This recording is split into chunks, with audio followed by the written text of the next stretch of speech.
filmando os cachorrinhos. Vai comemorar aniversário de 2 meses já? Já falei. É, então tá filmando, já nós vamos até lá, que nós já fomos. É depois das 5, dá um tempo. Então põe eles no chão, vamos até lá, vai, que depois eu acabo desse já tá acabando, ó.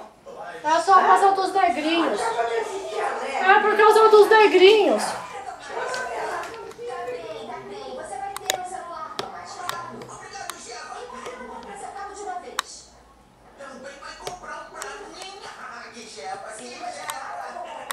Mas com o seu salário, porque agora está ganhando muito bem como vice-presidente financeiro, não é? Já vou ter que comprar meu próprio salário? Tenho que pensar numa opção melhor. Ah, é? Eu vivia sempre na esquina, Laika.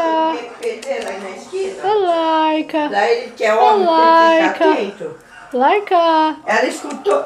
Laika, eu falar que eu liguei pedreiro bonitinha. na esquina. A lacinha já saiu. Hã?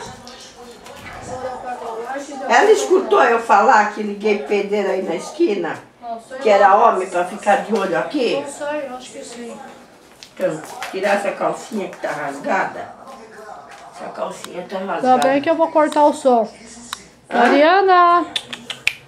Cachorrinho aqui. Cachorrinho, tá. Mariana! Ó, o Pablo que veio. Olha lá, Mariana. Olha pra lá. Ai, que bonitinha a Mariana. Mariana! Então, aqui vai ficar escuro pra gravar os negrinhos. Que se traduz em crescimento, tanto físico como espiritual.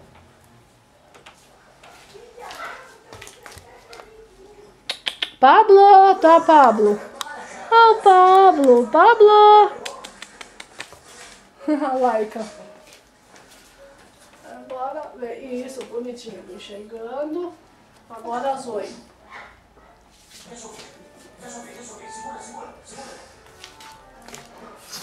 Zoe! Oi, Zoe!